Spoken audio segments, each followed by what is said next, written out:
Conférence débat autour du thème agriculture ivoirienne, acquis et défis, organisée par l'Association des fonctionnaires internationaux ivoiriens, AF2I, au Capitol Hotel à Abidjan. Cérémonie de remise de parchemins de formation à 36 auditeurs de l'Institut national de formation des agents de santé. Et puis le Lions Club à Boisseau-Sonui exprime son sens du partage et de la solidarité aux enfants du canton de Krindiabo à travers un arbre de Noël.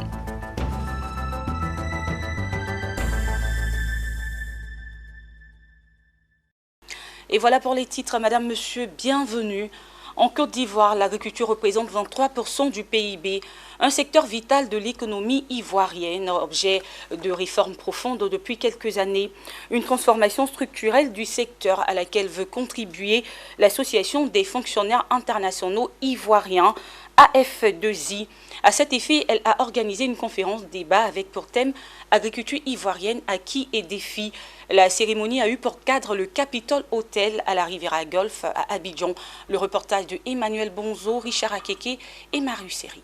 Pour amorcer un nouveau départ, le secteur agricole ivoirien doit repenser ses pratiques. C'est en substance l'essentiel de cette conférence débat organisée par l'Association des fonctionnaires internationaux ivoiriens. Durant plus de 2 heures, des experts de haut niveau ont égrené les acquis agricoles indéniables de la Côte d'Ivoire d'antan, ce qui a contribué à positionner le pays au rang de leader au niveau de plusieurs spéculations. Mais, face aux défis énormes, il y a lieu d'impulser de nouvelles dynamiques en accord avec les réalités actuelles. Tout ce qui a été relevé comme défi, tout ce qui a été relevé également comme stratégie à adopter, vraiment on a une convergence de vue totale.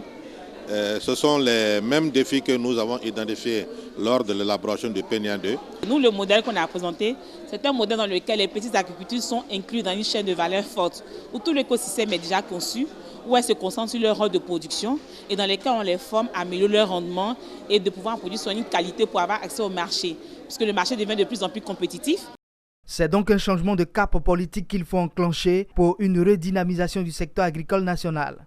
Pour une vraie transformation agricole en Côte d'Ivoire, il va falloir définir un ensemble d'interventions prioritaires qui peuvent catalyser le changement. Cette conférence débat, 3e du genre de l'AF2I, s'est déroulée en présentiel et en virtuel. De nombreux fonctionnaires internationaux ivoiriens, membres de l'association, en ligne, ont contribué aux échanges. À travers ce type de rencontre, l'AF2I veut mettre au service de la nation son inestimable expertise pour participer à son développement.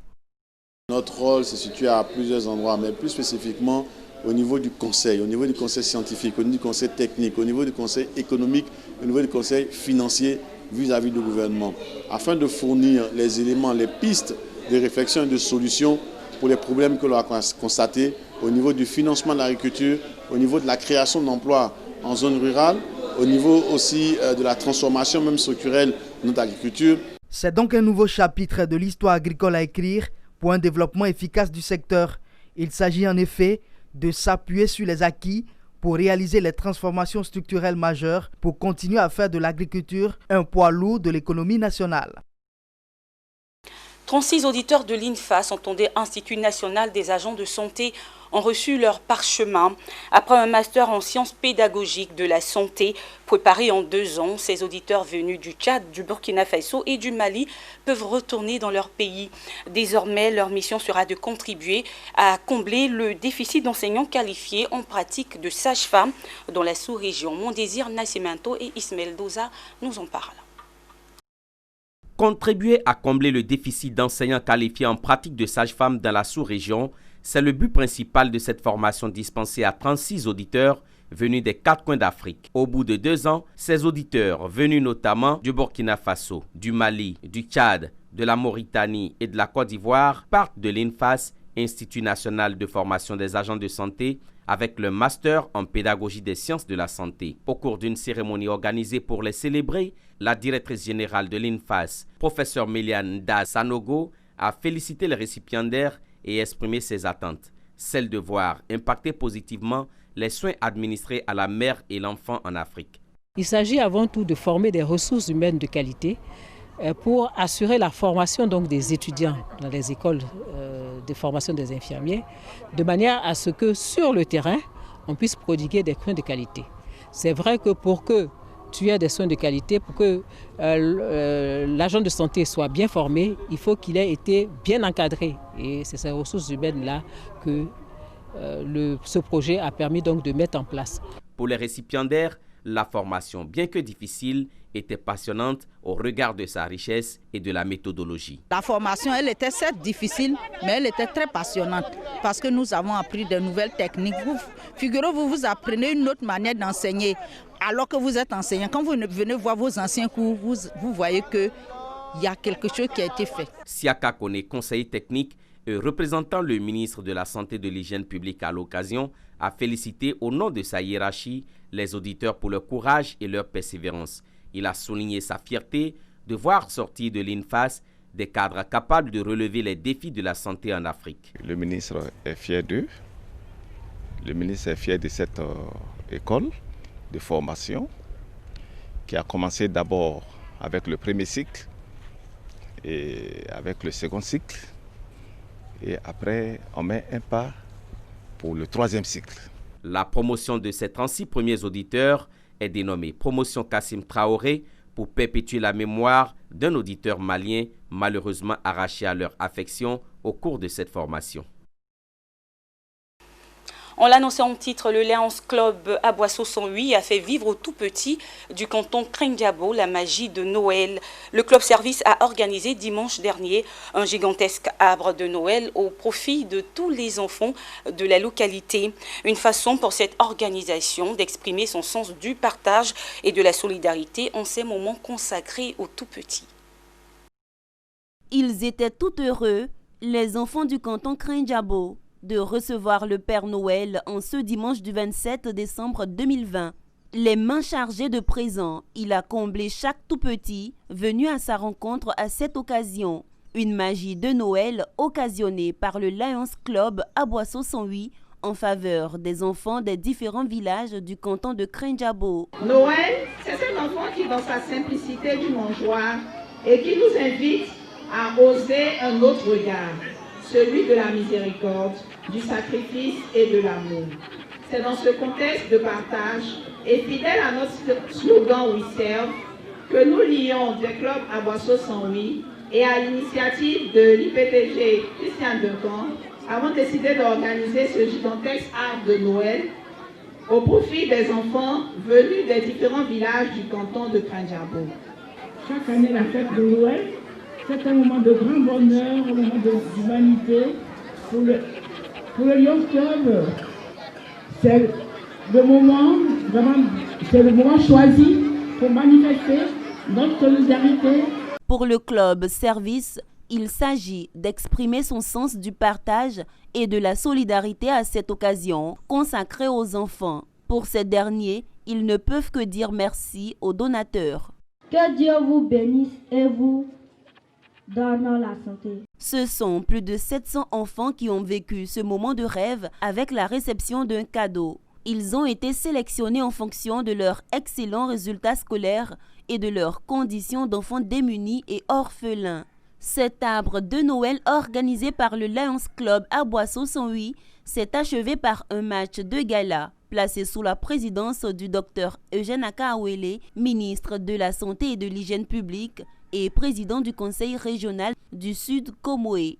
Il a été parrainé par le ministre de l'Économie et des Finances, Adama Koulibaly.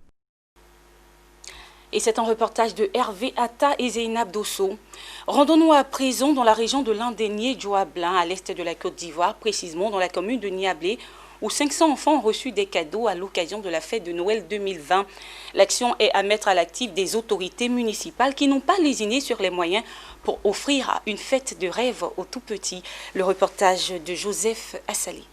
Ils sont venus de toutes les contrées de la commune de Niablé pour se faire remettre des cadeaux à l'occasion de l'arbre de Noël organisé par la mairie. Ce sont 500 bénéficiaires issus de toutes les couches sociales qui n'ont pas voulu rater le coche. Leur porte-parole salue la générosité des autorités municipales. Le maire de Niablé et son équipe municipale promettent de poser davantage d'actions sociales en faveur des enfants. Donc chaque année, les 3 premiers de toutes les classes jusqu'au CM2 reçoivent de la part de la mairie des cadeaux sous forme de kits scolaires, sous forme d'aide, je dirais, à poursuivre leurs études. Ici à Niablé également, l'année dernière, quand on est arrivé, on était à 100 bourses scolaires. Mais toujours est-il qu'aujourd'hui, les prises en charge que nous donnons aux enfants, au lycée Maheu, est une prise en charge qui a, les chiffres sont passés, je crois, de 100 à 200 à peu près, donc on a doublé. Le sous-préfet de Niablé a pour sa part félicité les initiatives d'épanouissement et de promotion en faveur des enfants tout en encourageant au respect des droits des gamins. Et relativement aux enfants de la sous-préfecture de Niablé, je n'ai pas encore véritablement eu vent d'une maltraitance d'enfants ou d'une surexploitation des enfants. L'année prochaine, ce sont 1000 enfants de la commune de Niablé qui bénéficieront de cadeaux de Noël, a annoncé le maire Messou Boadou Edouard. Les fêtes de fin d'année sont une occasion de faire des cadeaux, une vocation à laquelle s'est fidélisé Magloire Danin, député de Benouin. Il a récemment offert des cadeaux aux populations de cette localité de la région du Tampi. Daniel Kodjo nous en parle. Les populations de Benouillé dans le département de Zouaounien bénéficient de cadeaux en ces fêtes de fin d'année. Le donateur, c'est lui, le député Magloire Danin. Il leur a offert des motos flambant neuves, des complets de pagne, un siège et des chasubles en faveur des chauffeurs de taxi-moto, la prise en compte des assurances des taxi-motos. Par ces dons, le député Magloire Danin entend contribuer au développement de sa région et au bien-être des populations qui y vivent. Non, c'est une manière pour moi d'investir dans les vies, afin que nous puissions sortir ici. Les enfants du département de Zouaounien n'ont pas été oubliés. Au nombre de 500, ils ont pu bénéficier de cadeaux. Ils n'ont pas boudé leur plaisir par des jeux, des chants et des pas de danse. Ils ne pouvaient que dire leur reconnaissance à leurs donateurs. Merci à Tonton Magloire pour ce qu'il a fait pour nous. L'honorable Magloire Danin, député de Benouillé, n'a pas voulu fêter sans ses parents en cette fin d'année de 2020. Pour lui, sa mission se caractérise dans la volonté de suivre à la lettre les recommandations du chef de l'État, en particulier celle de tout mettre en œuvre pour le bien-être des Ivoiriens.